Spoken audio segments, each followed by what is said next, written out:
Friends, आज की video में हम सबसे पहले पढ़ रहे हैं इलेक्ट्रोफोरेसिस, विद्युत कण संचलन। डियर स्टूडेंट्स, देखिए सबसे पहले हम यहाँ पर एक यू ग्लास ट्यूब लेते हैं और इस यू ग्लास ट्यूब में हम नेगेटिव कोलाइडल पार्टिकल को भर देते हैं और इस यू ग्लास ट्यूब के टर्मिनल पर यानी कॉर्नर पर हम ये दो प्लेटिनम के इलेक्ट्रोड लगा देते हैं और इन दोनों प्लेटिनम के इलेक्ट्रोड को हम इस बैटरी से कनेक्ट कर देते हैं। आपको पता है ये बैटरी का पॉजिटिव टर्मिनल है, तो ये प्लेटिनम इलेक्ट्रोड हो जाएगा एनोड और ये बैटरी का नेगेटिव टर्मिनल है, तो ये हो जाएगा डियर कैथोड। तो आप समझ गए ये कैथोड है और ये एनोड। अब मैंने आपसे कहा कि इस यू शेप्ड ग्लास ट्यूब में ये नेगेटिव कोलाइडल पार्टिकल है। जब आप बैटरी के थ्रू इसमें इलेक्ट्रिसिटी को पास करते हैं तो ये जो नेगेटिव पार्टिकल हैं ये पॉजिटिव इलेक्ट्रोड की तरफ माइग्रेट होना स्टार्ट कर देते हैं। ये देखिए, और यहाँ पर जाकर ये डिपॉजिट हो जाते हैं क्योंकि यहाँ पर ये न्यूट्रलाइज हो जाते हैं। ठीक, इसके अपोजिट अगर मैं इस यू ग्लास ट्यूब में पॉजिटिव कोलाइडल पार्टिकल को लेता हूँ, पॉजिटिव कोलाइडल सॉल्यूशन को लेता हूँ, प्लेटिनम के ये दो इलेक्ट्रोड जो कि टर्मिनल पर हैं इस यू ग्लास ट्यूब में, बैटरी के थ्रू मैं जब इसमें इलेक्ट्रिसिटी पास करूँगा तो ये जो पॉजिटिव कोलाइड पार्टिकल हैं ये नेगेटिव की तरफ यानी यहाँ जाकर क्या हो जाएंगे, ये यहाँ पर जाकर क्या हो जाएंगे, डिपॉजिट हो जाएंगे, यहाँ जाकर क्या हो जाएंगे, न्यूट्रलाइज हो जाएंगे। तो आपने यहाँ क्या देखा कि ये नेगेटिव पार्टिकल था तो ये पॉजिटिव इलेक्ट्रोड की तरफ गया, पॉजिटिव पार्टिकल था तो ये नेगेटिव की तरफ गया। क्यों गया? क्योंकि आपने यहाँ पर इलेक्ट्रिसिटी पास की। ठीक है, तो इसी को हम लोग बोलते हैं इलेक्ट्रोफोरेसिस। ठीक है, इसी को हम लोग क्या बोलते हैं, इलेक्ट्रोफोरेसिस। देखिए जरा, the migration of colloidal particles under the influence of an electric field towards an electrode is called electrophoresis. Once more, the migration of colloidal particles under the influence of an electric field towards an electrode is called electrophoresis। यानी कि electricity के effect से इन colloidal particle का अपने से opposite electrode की तरफ migrate करना, अपने से अपोजिट इलेक्ट्रोड की तरफ जाकर न्यूट्रलाइज होना। ठीक है, इसी को हम लोग बोलते हैं इलेक्ट्रोफोरेसिस। अब हिंदी मीडियम स्टूडेंट सुने, सबसे पहले हम एक यू आकार की कांच की नलिका लेते हैं और इस यू आकार की कांच की नलिका के दोनों सिरों पर हम प्लेटिनम के इलेक्ट्रोड लगा देते हैं और इन दोनों इलेक्ट्रोड को हम इस बैटरी से संलग्न कर देते हैं। हमको पता है बैटरी का धनावेशित सिरा है, ये ऋणावेशित सिरा है। जब ऋणावेशित सिरे को इस प्लेटिनम इलेक्ट्रोड से जोड़ेंगे तो इसे कहा जाएगा कैथोड इलेक्ट्रोड, और जब इस बैटरी के धनावेशित सिरे से इस प्लेटिनम इलेक्ट्रोड को जोड़ेंगे तो इसे कहा जाएगा एनोड इलेक्ट्रोड। ठीक, जैसा कि आप जानते हैं इस यू आकार की कांच की नलिका में आपने ऋणावेशित कोलाइडी कणों को भर दिया है, ठीक है, या फिर इस धनावेशित कोलाइडी कणों को भर दिया है, तो क्या होगा, विद्युत धारा के प्रभाव से क्या होगा कि जो ऋणावेशित कोलाइडी कण हैं ये धनावेशित इलेक्ट्रोड की तरफ जाकर एकत्रित हो जाएंगे या उदासीन हो जाएंगे, और अगर ये धनावेशित हैं तो ऋणावेशित इलेक्ट्रोड की तरफ जाकर यहाँ पर ये एकत्रित हो जाएंगे या उदासीन हो जाएंगे। तो इसे ही हम कहते हैं विद्युत कण संचलन। अब देखिए इसको किस तरह से समझाया जा सकता है। विद्युत क्षेत्र के प्रभाव में कोलाइडी कणों का अपने से विपरीत इलेक्ट्रोड की ओर जाकर एकत्रित होना या उदासीन होना विद्युत कण संचलन कहलाता है। विद्युत क्षेत्र के प्रभाव में कोलाइडी कणों का अपने से विपरीत इलेक्ट्रोड की ओर जाकर एकत्रित होना या उदासीन होना विद्युत कण संचलन कहलाता है। देखिए डियर स्टूडेंट्स, आप लोग इस बात को जरा समझने की कोशिश करें। आप लोग जानते हैं कि कोलाइडल सोल यानी कि कोलाइडल सॉल्यूशन में जो सोल पार्टिकल हैं वो पॉजिटिव भी होते हैं, नेगेटिव भी होते हैं और न्यूट्रल भी होते हैं। ठीक है। लेकिन हम इस इलेक्ट्रोफोरेसिस में या तो पॉजिटिव कोलोइडल पार्टिकल को लेते हैं या फिर हम नेगेटिव कोलोइडल पार्टिकल को लेते हैं। ठीक है, तो ये बात आपको समझ में आ गई कि मैंने कहा विद्युत कण संचलन में हम या तो ऋणावेशित कोलाइडी कणों को लेते हैं या धनावेशित कोलाइडी कणों को लेते हैं। एक बात का हमेशा ध्यान रखिएगा कि मैं आपको बता दूं, कभी कभी आपको लगता होगा कि कोलोइडल सॉल्यूशन वर्ड यूज़ होता है, कभी कभी कोलोइडल सोल वर्ड यूज़ होता है। तो मैं बताऊं आपको एक बात हमेशा ध्यान रखिए कि ये जो सोल वर्ड है ये कब यूज़ होगा, तो याद रखना कि जब सोल्यूट पार्टिकल सॉलिड हो और सॉल्वेंट लिक्विड हो। क्या? जब सोल्यूट पार्टिकल सॉलिड हो और लिक्विड सॉल्वेंट हो तो हम उस सॉल्यूशन को बोलते हैं सोल। ठीक है, एक बार फिर से सुनिए, मैं कह रहा हूं आपसे, जब विलायक जो है द्रव हो और विलय ठोस होता है तो हम उसे सोल से कहते हैं, सोल से पुकारते हैं। ठीक है, तो आपको ये बात समझ में आ रही होगी। अब डियर स्टूडेंट, एक बात हमेशा ध्यान रखिए कि इसको आप इस प्रकार भी बोल सकते हैं, इस टाइप से बोल सकते हैं कि, सुनिए जरा ध्यान से, अगर मैं आपको एक बात बोलूं, समझाऊं कि अलग अलग बुक जो है अलग अलग तरीके से एक्सप्रेस करती हैं। देखिए कैसे, सबसे पहले आपको दो बातें जानना बहुत ज़रूरी हैं। देखिए, एक तो डिस्पर्स्ड फेज और दूसरा डिस्पर्जन मीडियम। अगर आप इन दोनों चीज़ों को समझ जाएंगे तो आप खुद भी चैप्टर को जो है पढ़ सकते हैं। देखो, डिस्पर्स फेज को हम लोग बोलते हैं परिक्षिप्त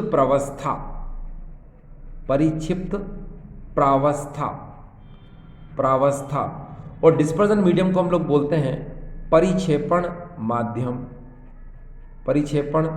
माध्यम।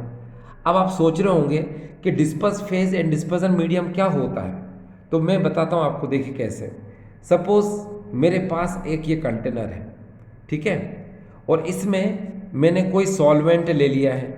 सपोज मैंने वाटर ले लिया, ठीक है, मैंने यहाँ पर जल विलायक के रूप में ले लिया। अब मैं क्या करूँगा, इसमें कोई भी सॉल्यूट डाल देता हूँ, यानी इसमें जो सॉल्यूट मतलब विलय, अगर मैं कोई सॉलिड ले लेता हूँ, ठीक है, क्या मैं सॉलिड ले लेता हूँ, सॉलिड मतलब ठोस, ये ले लेता हूँ, ठीक है। आपको पता है सॉल्वेंट कौन है, वाटर मतलब लिक्विड यानी कि द्रव, ठीक है, ये मैंने ले लिया। तो अब आप ध्यान से देखिए कि मैंने सबसे पहले कंटेनर लिया, इसमें मैंने कोई सॉल्वेंट यानी वाटर लिक्विड फॉर्म में ले लिया और उसमें मैंने कोई सॉलिड उसको मैंने इसके अंदर डाल दिया, ठीक है। तो एक बात को हमेशा ध्यान रखिएगा कि जब कोई सॉलिड उस लिक्विड में है तो उस सॉलिड को हम लोग बोलते हैं डिस्पर्स फेज यानी कि परिचित प्रवस्था, और उस लिक्विड को यानी सॉल्वेंट को हम लोग बोलेंगे डिस्पर्जन मीडियम। ये बात ध्यान रखना, पूरी केमिस्ट्री में यही बात ऐसी है जो आपको समझ में आनी चाहिए। क्या बोला मैंने आपको कि देखिए, जब किसी कंटेनर में कोई सॉल्वेंट हो और उस सॉल्वेंट में कोई सॉल्यूट पार्टिकल अगर सॉलिड फॉर्म में हो तो हम उस सॉल्यूट को कहते हैं डिस्पर्स फेज यानी परिचित प्रवस्था, और उस सॉल्वेंट जो कि लिक्विड है उसको हम लोग बोलते हैं डिस्पर्जन मीडियम यानी परिक्षेपण माध्यम। बस इतनी सी बात है। अब आपको कहीं पर भी कोई प्रॉब्लम नहीं आएगी। अब आप इसको चाहें तो ऐसे ही बोल सकते हैं, कैसे कि सबसे पहले हम यू शेप्ड ग्लास ट्यूब लेते हैं और उसमें डिस्पर्जन मीडियम वाटर डाल देते हैं और डिस्पर्स फेज में हम ये कोलोइडल पार्टिकल को डाल देते हैं। कौन से? AS2S3, ठीक है। और फिर उसके बाद हम इनके टर्मिनल पर ये प्लेटिनम के इलेक्ट्रोड लगा देते हैं और उसको बैटरी से कनेक्ट करते हैं और बैटरी के थ्रू जब इलेक्ट्रिसिटी पास करते हैं तो ये जो कोलोइडल पार्टिकल होते हैं ये अपने से अपोजिट इलेक्ट्रोड की तरफ जाकर न्यूट्रलाइज हो जाते हैं, एग्रीगेट हो जाते हैं, डिपॉजिट हो जाते हैं। तो इसी को हम लोग बोलते हैं इलेक्ट्रोफोरेसिस। हिंदी में सुने, सबसे पहले हम एक यू आकार की कांच की नलिका लेते हैं, इसमें परिक्षेपण माध्यम के रूप में हम जल भर देते हैं और फिर परिचित प्रवस्था के रूप में हम AS2S3 के ऋणावेशित कोलाइडी कणों को डाल देते हैं, ठीक है। इस AS2S3 कोलाइडी कणों को हम परिचित प्रवस्था कहते हैं और जल को हम परिक्षेपण माध्यम कहते हैं। फिर इस यू आकार की कांच की नलिका के दोनों सिरों पर जो प्लेटिनम के इलेक्ट्रोड हैं, इनको हम इस बैटरी के द्वारा हम विद्युत धारा प्रवाहित करते हैं, तो ये जो कोलाइडी कण हैं अपने से विपरीत इलेक्ट्रोड की तरफ जाकर एकत्रित हो जाते हैं, जमा हो जाते हैं या उदासीन हो जाते हैं। अभी ऋणावेशित तो कहाँ जाएगा? धनावेशित की ओर। अगर ये धनावेशित होता तो कहाँ जाता? ऋणावेशित की ओर। यहाँ जाकर क्या हो जाएगा? डिपॉजिट, यानी कि एकत्रित हो जाएगा। तो इसी को ही हम कहते हैं डियर इलेक्ट्रोफोरेसिस। ठीक है। अब आप सोच रहे होंगे इलेक्ट्रोफोरेसिस की यूटिलाइजेशन क्या है, इलेक्ट्रोफोरेसिस का उपयोगिता क्या है? तो मैं आपको बता दूं, देखिए, with the help of electrophoresis we can determine the charge of colloidal particle. हम विद्युत कण संचलन की सहायता से किसी भी कोलॉइडी कणों के आवेश की प्रकृति का निर्धारण कर सकते हैं। हम बता सकते हैं कि उसमें कोलॉइडी कण ऋणावेशित है यानी कि नेगेटिव है, धनात्मक है यानी पॉजिटिव है, या फिर न्यूट्रल है। नेगेटिव होगा तो इधर जाएगा, पॉजिटिव होगा तो इधर जाएगा, और न्यूट्रल होगा तो कहीं पे भी नहीं जाएगा। तो डियर समझ रहे हैं ना आप? तो ये है यूटिलाइजेशन ऑफ इलेक्ट्रोफोरेसिस यानी कि विद्युत कण संचलन की उपयोगिता। तो आपको ये है इलेक्ट्रोफोरेसिस समझ में आ गया होगा। ठीक डियर स्टूडेंट्स, अब इसमें सबसे पहले, अब ये तो समझ में आ चुका है आपको, इसका एक बहुत इंपॉर्टेंट टॉपिक आपके सामने नजर आ रहा है और वो है टिंडल इफेक्ट। ये देखिए डियर स्टूडेंट्स, टिंडल इफेक्ट के बारे में थोड़ा सा मैं बताऊं आपको कि जो टिंडल इफेक्ट आप सुनते हैं, वास्तव में इस इफेक्ट को सबसे पहले माइकल फेराडे ने देखा, लेकिन वो लोगों को समझा नहीं सका। फिर टिंडल ने इस इफेक्ट को समझाया, लेकिन वो प्रूव नहीं कर सका। फिर एक थर्ड साइंटिस्ट थे जिनका नाम था जिगमांडी ने इस टिंडल इफेक्ट को प्रूव करके बताया, जिसको हम लोग विजिबिलिटी बोलते हैं यानी दृश्यता बोलते हैं। ठीक है। तो इस तरह से टिंडल इफेक्ट 3 लोगों का कंट्रीब्यूशन है। पहले माइकल फेराडे, फिर दूसरा टिंडल। इसलिए टिंडल इफेक्ट को आपने देखा होगा फेराडे टिंडल इफेक्ट भी कहते हैं।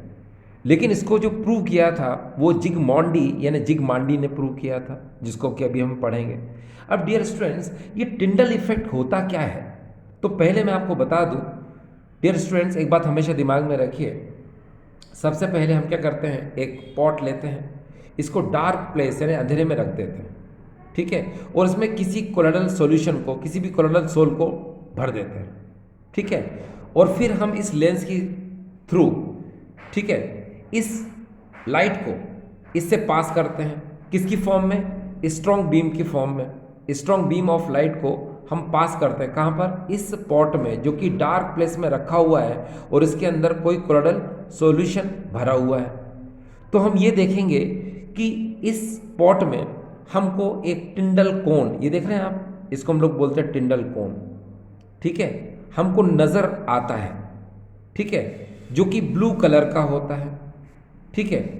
तो इसी को हम लोग बोलते हैं टिंडल इफेक्ट। एक बार फिर से सुनिए, जब हम स्ट्रॉन्ग बीम ऑफ लाइट को किसी कोलोइडल सॉल्यूशन में पास करते हैं तो बीम ऑफ लाइट उस पॉट में हमको विजिबल होती है।